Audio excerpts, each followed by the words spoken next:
اعوذ باللہ من الشیطان الرجیم بسم اللہ الرحمن الرحیم السلام علیکم۔ پوری دنیا پر حکومت کرنے والا ایک ایسا جابر اور ظالم بادشاہ کہ جس نے یہودیوں کو چن چن کر قتل کیا اور یہودیوں پر اللہ کا عذاب بن کر نازل ہوا، اور اس بادشاہ نے یہودیوں کے عروج کو زوال میں تبدیل کر دیا۔ پیارے دوستو، آج کی اس ویڈیو میں ہم آپ کو بتائیں گے کہ یہودیوں کو چن چن کر ان کا قتل عام کرنے والا اور ان کے عروج کو زوال میں تبدیل کرنے والا بادشاہ بخت نصر کون تھا۔ یہ کافر بادشاہ یہودیوں پر اللہ کا قہر بن کر کیسے نازل ہوا اور یہ کب پیدا ہوا؟ اس نے ایسا کیا کام کیا کہ جس کی وجہ سے اللہ تعالیٰ نے اسے انسان سے جانور میں تبدیل کر دیا، اور اس بدبخت بادشاہ کا اللہ تعالیٰ نے کیسے دردناک انجام کیا؟ پیارے دوستو، ان تمام تر سوالات کے جوابات قرآن و حدیث کی روشنی میں ہم آپ کو بتائیں گے، لہٰذا آپ سے ہماری گزارش ہے کہ ہماری اس ویڈیو کو پورا دیکھیں۔ پیارے دوستو، دنیا کی تاریخ میں بڑے بڑے ظالم و جابر بادشاہ آئے جنہوں نے اس دنیا کے اندر اپنے ظلم و جبر کی داستانوں کو رقم کیا، لیکن ان تمام تر بادشاہوں میں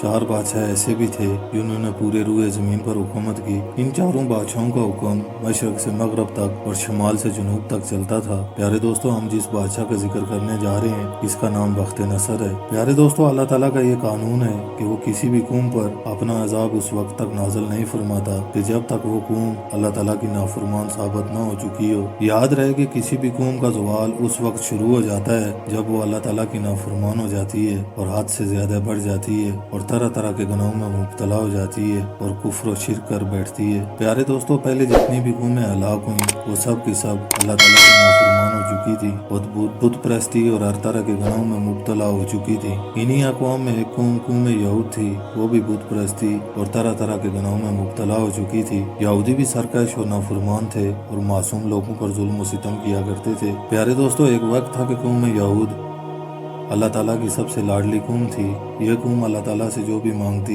اللہ تعالیٰ انہیں وہی نعمت عطا فرماتا تھا۔ حضرت یعقوب علیہ السلام سے لے کر حضرت عیسیٰ علیہ السلام تک جتنے بھی انبیاء کرام دنیا میں تشریف لائے، یہ تمام تر انبیاء کرام قوم یہود اور قوم بنی اسرائیل کی ہدایت کے لیے تشریف لائے۔ اللہ تعالیٰ نے قوم یہود کو ہر طرح کی نعمتوں سے نوازا تھا، لیکن اس کے باوجود یہ قوم ہر نبی کے دور میں اللہ تعالیٰ کی نافرمانی رہی اور گناہوں میں حد سے زیادہ بڑھ گئی۔ اور جب یہ قوم گناہوں اور نافرمانیوں میں حد سے زیادہ بڑھ جاتی تو اللہ تعالیٰ اس قوم پر اپنا عذاب نازل فرماتا، اور جب یہ قوم اللہ تعالیٰ کی بارگاہ میں اپنے گناہوں کی معافی طلب کرتی تو اللہ تعالیٰ انہیں معاف فرما دیتا اور اس قوم کو دوبارہ عزت اور عروج عطا فرماتا۔ پیارے دوستو، جب حضرت سلیمان علیہ السلام کا دور حکومت آیا تو اس وقت قوم یہود یروشلم میں آباد تھی، اور حضرت سلیمان علیہ السلام کے دور حکومت میں اس قوم نے پوری دنیا پر راج کیا۔ جب حضرت سلیمان علیہ السلام دنیا سے تشریف لے گئے تو ان کے دنیا سے جانے کے 400 سال بعد یہ قوم پھر اللہ تعالیٰ کی نافرمانیاں کرنے لگی اور طرح طرح کے گناہوں کے اندر مبتلا ہو گئی اور اللہ تعالیٰ کی ذات کو چھوڑ کر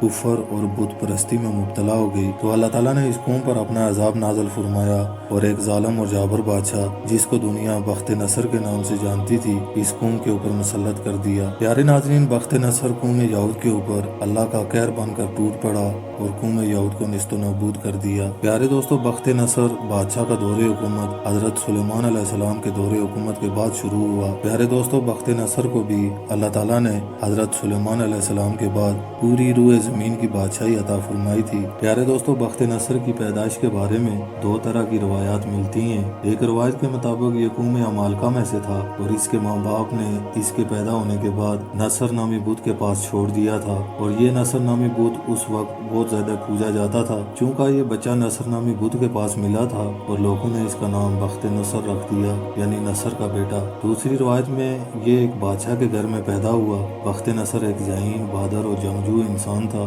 یہ اس قدر بہادر بچہ تھا کہ اس نے اپنے باپ کے کہنے پر چھوٹی سی عمر میں مصر کے اندر جنگ چھیڑ دی اور اپنی چھوٹی سی عمر میں مصر کو فتح کر لیا۔ روایت میں آتا ہے کہ 605 قبل مسیح کے اندر اس کے باپ کا انتقال ہو گیا اور اس کے مرنے کے بعد یہ بابل کا بادشاہ بن گیا، اور بادشاہ بننے کے بعد بخت نصر نے ایک ایک ملک پر حملہ کرنا شروع کر دیا اور ان ممالک کو اپنے قبضے میں لے لیا۔ پیارے دوستو، ادھر بخت نصر ایک ایک ملک کے اوپر قبضہ کرتا آ رہا تھا، ادھر قوم یہود یروشلم کے اندر اللہ تعالیٰ کی نافرمانیوں کے اندر مصروف تھی اور طرح طرح سے اللہ تعالیٰ کی حدودوں کو پار کر رہی تھی۔ تو اللہ تعالیٰ کے عذاب کا کوڑا قوم یہود کے اوپر بخت نصر کی شکل میں پڑا۔ بخت نصر نے یروشلم پر حملہ کر دیا۔ پیارے دوستو، بخت نصر قوم یہود پر اللہ تعالیٰ کا دردناک عذاب لے کر نازل ہوا۔ اس نے یروشلم کے اندر یہودیوں کا چن چن کر قتل عام کیا اور بیت المقدس کو تباہ کر دیا۔ اس حملے کے اندر 40,000 توریت کے عالموں کا بھی قتل عام کیا گیا اور 40,000 یہودیوں کو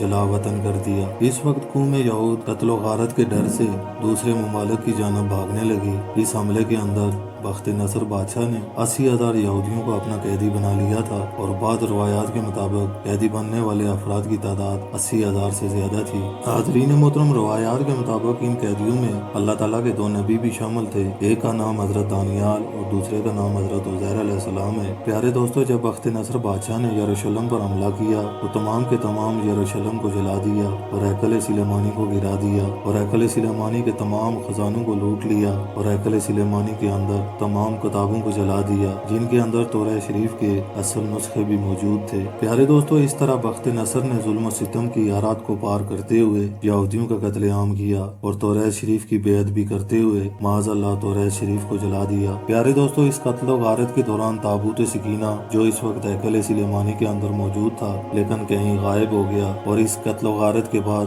بخت نصر سارے یہودیوں کو قیدی بنا کر ساتھ لے گیا۔ چونکہ بخت نصر نے ہیکل سلیمانی کو جلایا تھا اور تورہ شریف کی بے حرمتی کرتے ہوئے اسے بھی جلایا تھا تو اللہ پاک نے اس بدبخت بادشاہ پر بھی اپنا عذاب نازل کیا اور اسے ایک دردناک بیماری کے اندر مبتلا کر دیا اور اس کے چہرے کو تبدیل کر دیا۔ پیارے دوستو، روایات میں آتا ہے کہ جب بخت نصر پر اللہ کا عذاب نازل ہوا تو وہ ایک جانور کے اندر تبدیل ہو گیا اور پوری دنیا کے اوپر حکومت کرنے والا یہ بادشاہ جنگلات کے اندر چلا گیا اور جانوروں کی طرح گھاس کھانے لگا اور اپنی زندگی کے 7 سال جنگلات کے اندر گزارے اور 7 سال بعد اللہ تعالیٰ نے اس سے اس بیماری کو دور کر دیا تو یہ جانور سے دوبارہ انسان بن گیا۔ پیارے دوستو، اب بات کرتے ہیں کہ اس بادشاہ کو موت کس طرح آئی اور اس کا انجام کیسے ہوا۔ تو اس کے بارے میں روایت میں آتا ہے کہ جب بخت نصر نے بہت سارے یہودیوں کو قید کیا تو ان میں اللہ تعالیٰ کے 2 برگزیدہ نبی بھی تھے جن کا نام حضرت دانیال علیہ السلام اور حضرت عزیر علیہ السلام تھا، جو بعد میں اللہ کے حکم سے بخت نصر بادشاہ کے مشیر بن گئے۔ حضرت دانیال علیہ السلام کو اللہ تعالیٰ نے علم و حکمت سے نوازا تھا اور ان کے علم کی وجہ سے بخت نصر بادشاہ ان کو بہت اہمیت دیتا تھا۔ بخت نصر بادشاہ کا حضرت دانیال علیہ السلام کو عزت دینا یہودیوں کے لیے ناقابل برداشت تھا۔ در حقیقت یہودی قوم حضرت دانیال علیہ السلام سے بغض و حسد رکھتی تھی۔ چنانچہ ایک دن یہودی قوم نے مل کر حضرت دانیال علیہ السلام کو قتل کروانے کی سازش کی اور یہودی قوم بخت نصر سے کہنے لگی کہ حضرت دانیال علیہ السلام جب پانی پی لیتے ہیں تو معاذ اللہ یہ اپنا پیشاب نہیں روک سکتے، ان کو فوراً پیشاب آ جاتا ہے، لہذا یہ بات اس دور کے اندر ایک عیب سمجھی جاتی تھی۔ چنانچہ اس بات کی تحقیق کرنے کے لیے بخت نصر نے ایک بہت بڑی محفل رکھی اور اس محفل کے اندر بڑے بڑے عمراء لوگوں کو بلایا اور حضرت دانیال علیہ السلام کو بھی بلایا۔ چنانچہ جب سارے مہمان اس محفل کے اندر پہنچ چکے تو ان کے سامنے کھانا پیش کیا گیا اور بہت سارا پانی بھی رکھا گیا۔ ادھر بخت نصر نے اپنے سپاہیوں کو یہ بتا دیا جو کھانے کے بعد جو آدمی سب سے پہلے پیشاب کی حاجت کے لیے جائے اسے فوراً قتل کر دینا، چاہے وہ یہ بھی کہے کہ میں بخت نصر ہوں۔ چنانچہ کھانے کے بعد اسے یہ بات بھول گئی اور سب سے پہلے وہی حاجت کے لیے باہر نکل گیا اور اندھیرے کی وجہ سے سپاہیوں نے اسے قتل کر دیا اور یہ بادشاہ اپنے سپاہیوں کے ہاتھوں ہی جہنم واصل ہو گیا اور یوں یہ بدبخت بادشاہ اپنے انجام کو پہنچا۔ امید ہے ویڈیو پسند آئی ہوگی۔ ویڈیو پسند آنے کی صورت میں اپنی رائے کا اظہار لازمی کریں۔ ملتے ہیں کسی نئی ویڈیو میں، تب تک کے لیے السلام علیکم ورحمۃ اللہ وبرکاتہ۔